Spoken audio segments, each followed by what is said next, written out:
Yan, tuturo ko po sa inyo kung paano po mag full wave ng Honda Beat carb. Puputulin po natin tong kulay dilaw na to. Itatanggalin din po natin yan. Gagawin po natin siyang floated po. Wala na po siyang ground. So ito po, pang full wave po to. 5 pin po yan. Oh. May kulay red, pink, black, yellow, at saka green. Ayan po yung pangkakabit natin pang full wave po mga idol. So what's up mga ka-idol, ito may panibago na naman tayo ditong gagawin. Meron tayo ditong Honda Beat. Ayan, may dinala dito Honda Beat. Ang problema ay naglobo daw po yung battery. Tapos yung regulator niya ay nabunot na po mga ka-idol. Ayan, oh. So nag-overcharge po yung kanyang motor na lumobo po yung battery. Yan, ayan po yung gagawin natin. Tinanggal po natin yung kanyang stator. Ipapa full wave na daw po sa atin. Yan, tuturo po sa inyo kung paano po mag full wave ng Honda Beat carb. Ayan, ito po, nakalas na po natin yung stator. So ipo full wave po natin to. At saka magpapalit din po tayo ng regulator. So ito na po yung pamalit nating regulator at saka po battery. Yan, pinabilan na po natin ng bagong battery at saka po regulator na pang full wave. Ayan po, pang full wave po siya mga ka-idol, no? 5 pin. 5 pin po. Ayan, makita nyo po yung socket nya yan, no? So baklasin po natin. Ayan. So ito po, pang full wave po to. 5 pin po yan, no? May kulay red, pink, black, yellow, at saka green po. Ayan po yung pangkakabit natin pang full wave po mga idol. Tapos may bago rin po ditong battery, yan, OD. Yan, 4L po kasi yung dati po niyang battery ay lumobo na. So yan, bago natin ito umpisan mga ka-idol, kung bago pa lang po kayo sa aking YouTube channel, please like and subscribe at huwag nyo na rin po kalimutan i-hit ang notification bell para lagi kayong update sa mga video ko i-upload. So yan lang po mga idol, follow na rin po ako sa aking FB page. Tara, umpisan na natin to, let's go!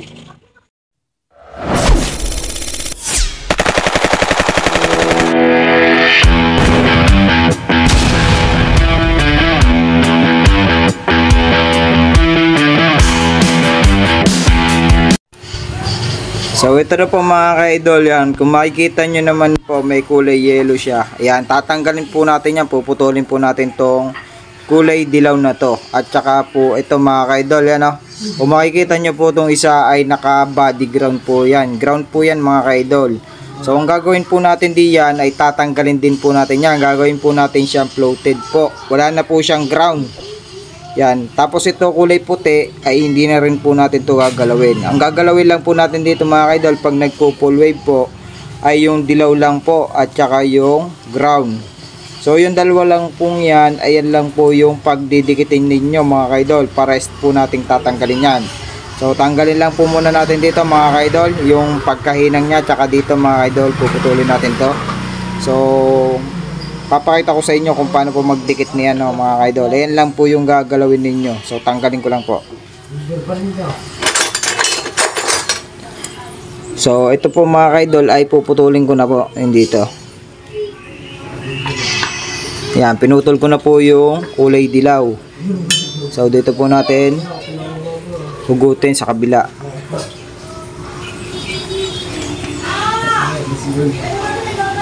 Ayan, nahugot na po natin yung dilaw. Duduksungan po natin ng kaunting wire mamaya.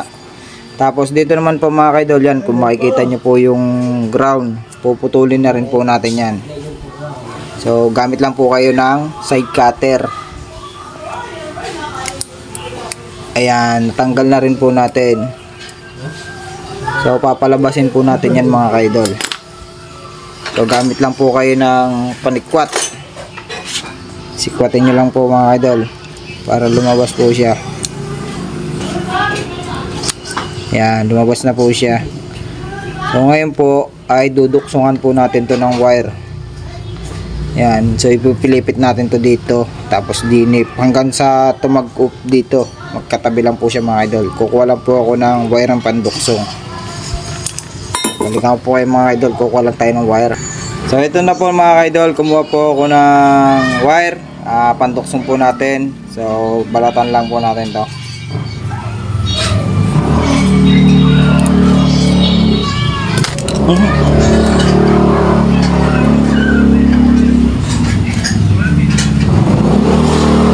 Talupan lang po natin.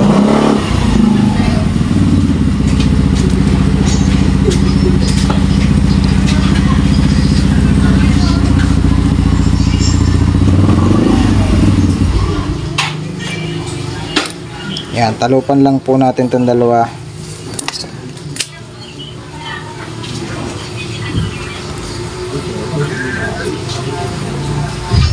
Tapos itong wire na to, ito po yung panduksong natin. Kailangan po makapal. Tapos duduksong po natin dito sa kulay yellow. So ipulupot lang po natin.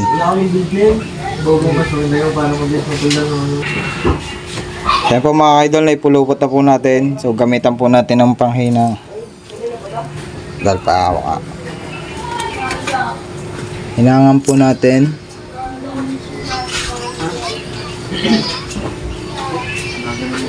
Yan. Pag po nahinangan na natin mga kaidol, ay babalutan na po natin siya para hindi po susumahid sa mga mag-ground po, para hindi po mag-shorted. O kailangan po balutan natin. Yan. Balutan lang po natin mga kaidol.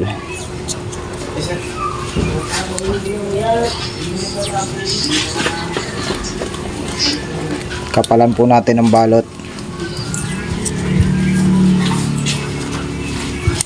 Tapos pag nabalutan na po natin, ay iikot na po natin dito mga kaidol. Dito lang po natin siya padanin hanggang magtag-up po yung dalawa. Kaidol, putulin lang po natin na re.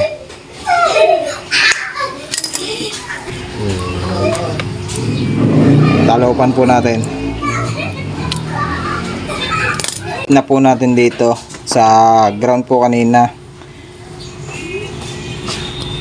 Ay pulupot nyo lang pong ganyan. Yan, ay pulupot na po natin. Hinangan din po natin ito mga idol. Pawang ka pala.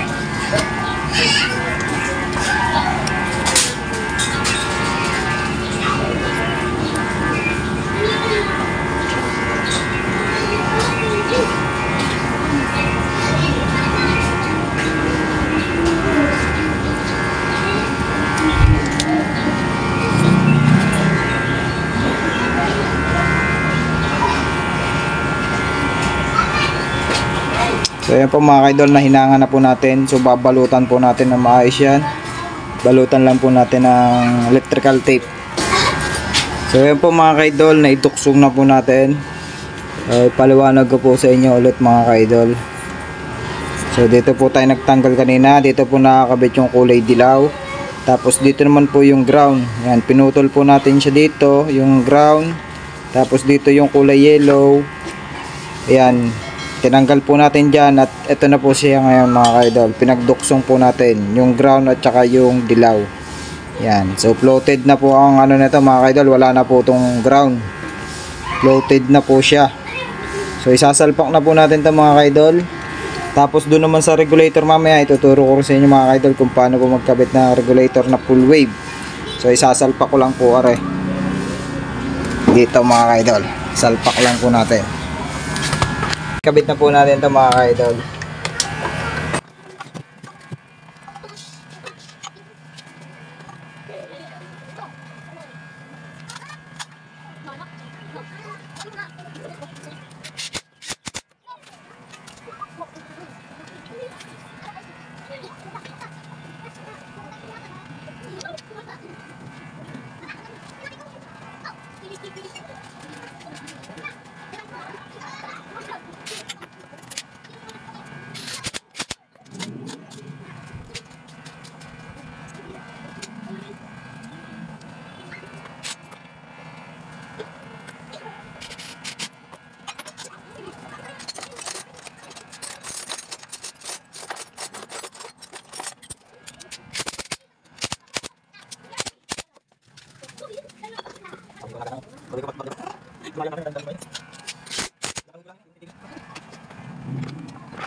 Ito po mga ka-idol, na ikabit na po natin yung stator. Susunod naman po natin na itong regulator po na full wave. Yan, 5 pins. 5 pin po siya mga ka-idol. So, kung kailangan natin dito mga ka-idol ay hindi po natin pwedeng hindi ito hihinangan kasi para hindi po siya masunog yung wire. Kailangan po nakahinang po siya mga ka-idol pagka kayo po magkakabit ng full wave. Tapos dito mga ka-idol, ikukuha rin po tayo dito mga ka-idol. Okay, kakabit na po natin itong regulator. So, tanggalin lang po natin dito. So, puputulin na po natin itong mga ka-idol itong socket. So, putulin lang po natin dito.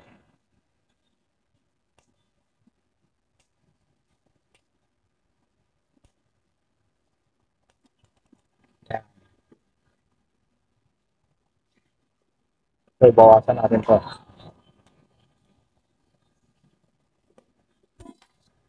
Tapos, talupan po natin.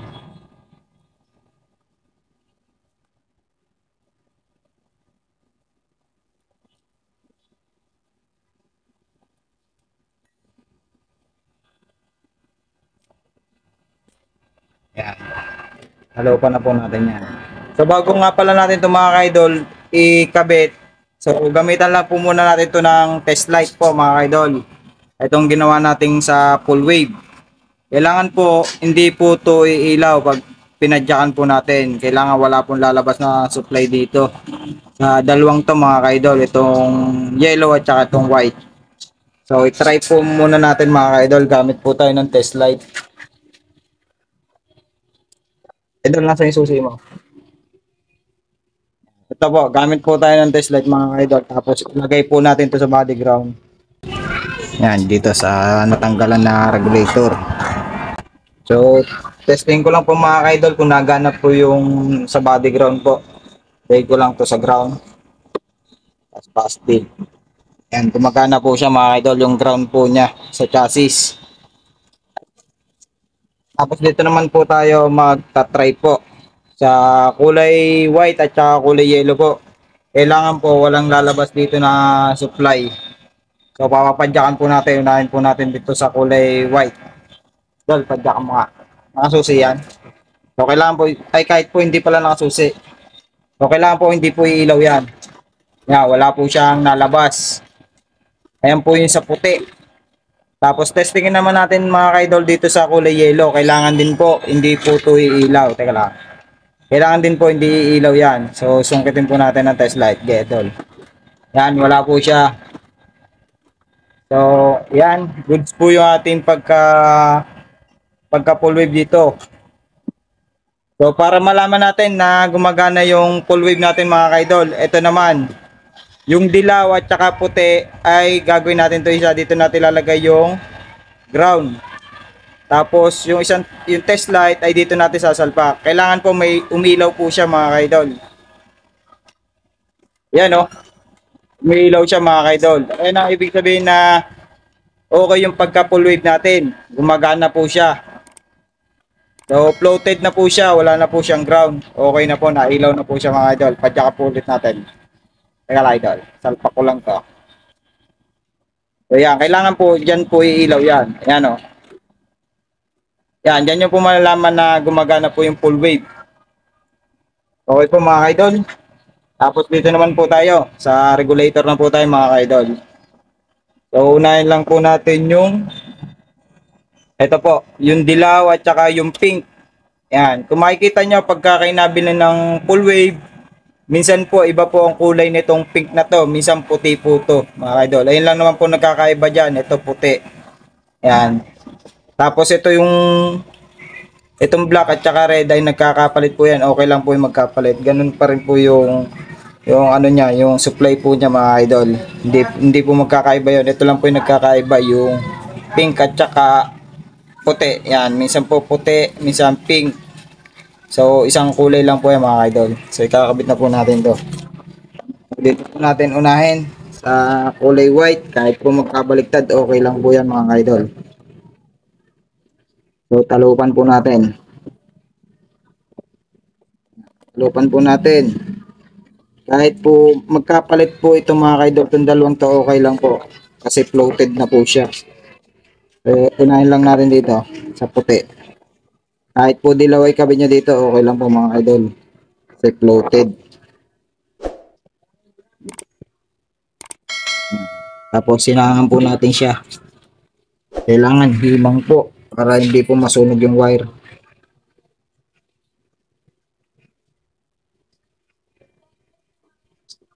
Hinangan na po natin yung isa. Dito naman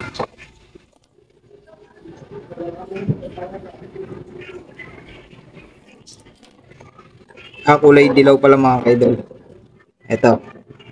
Itong isang dilaw na to dito natin sasalpak. Sa dilaw din po. Kahit po magkabaliktad dyan, okay lang.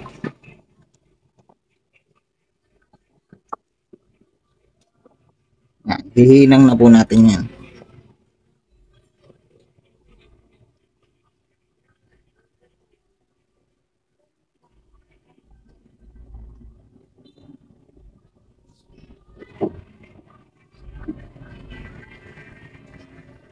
Yan, nahinang na po natin.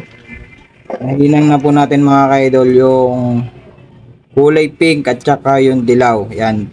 Inano po natin dito, tinap po natin sa kulay puti at saka dilaw po. Kahit po magkabaliktad dyan, okay lang po. So, kailangan natin, tatanggalin natin yung socket nito kasi kailangan natin yung pulser mapagana pa rin. May salpak po natin dito sa socket. So, ibubukod na po natin itong dalawang wire na to. Putulin na lang natin dito.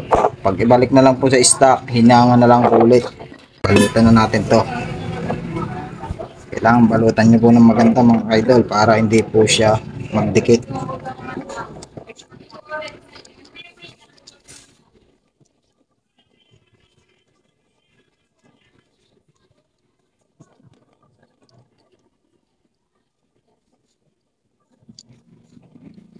Balutan nyo po ng makapal.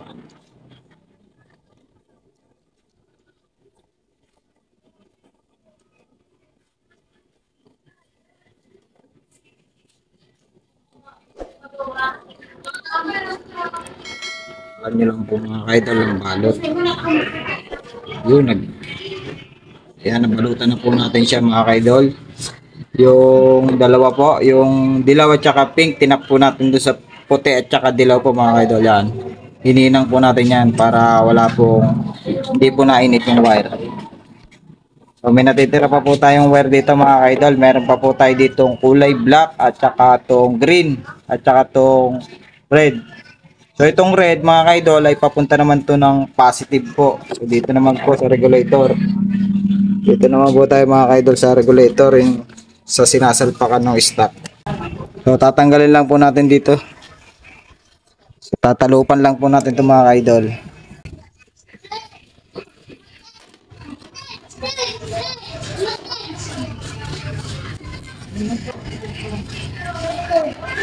Ayan.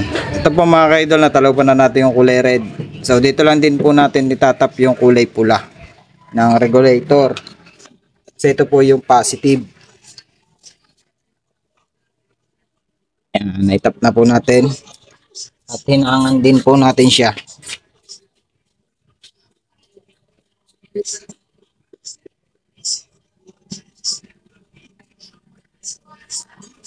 Ayan. Naitap na po natin yung kulay pula. Sa red din po. Sa positive.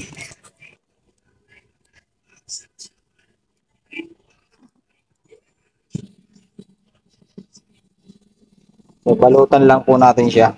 Mga idol, na balutan na po natin yung kulay red.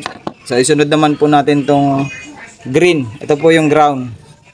So, dito lang din po natin mga idol ikakabit sa kulay ground lang din po. Dito natin itap. Ito tong kulay green na to. Ayan. Dito lang po natin itap. Yung green din po. Ayan po yung ground niya.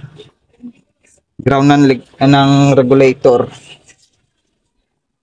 Tapos sinangan po natin.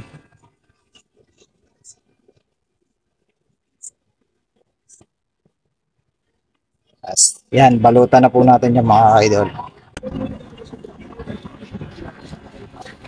So yan, itap na po natin yung kulay red. Yung kulay red sa positive po. Sa kulay red lang din natin tinap. Tapos yung green, dun lang din po natin tinap sa green. Sa ground po mga idol. Ground po ang kulay green na to. Tapos ito naman pong yellow at saka pink, tinap po natin sa yellow white po. Ito natin tinap. Tapos ito naman po mga idol, ito may natitira pang isang wire. So kailangan po ito itatap din po natin para hindi po pag po nag-overcharge, hindi po masusunog yung wire niya. So papasok pa rin po siya sa accessory. Kailangan natin ito itap sa accessory wire. So dito po, makikita nyo itong socket na to. May accessory wire po dito. Ito po yung pinagtatapan nung sa carburetor po. Ayan, tanggal lang natin dito. So ang accessory wire po ng Honda Beat po mga ka-idol ay ito pong kulay black. Ito po mga ka-idol, kulay black po siya. May green po siyang kasama ito. Dito natin itatap yung kulay black. Dito po, sa kulay black din po. Ito po yung accessory.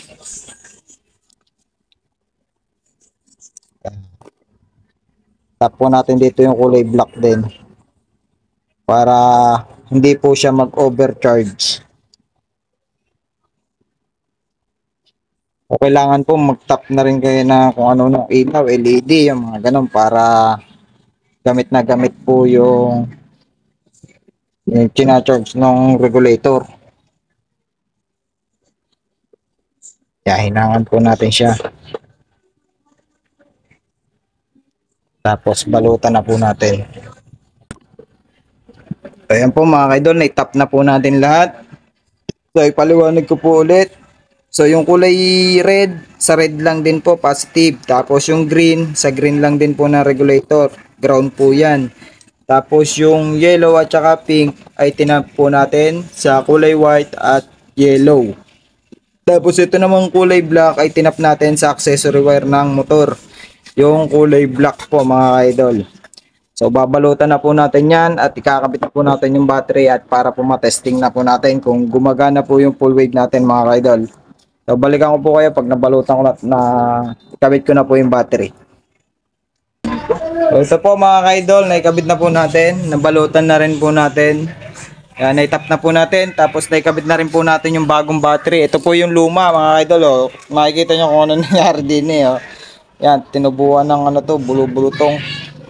Lumobo siya. Ayan, nasira yung battery.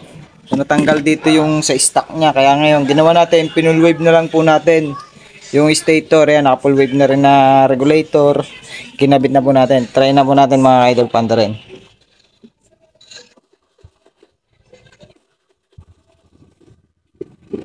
Yan, na-under na po siya mga idol. Dati po hindi po kinakaya pag pinupush button, hindi po niya mapandar.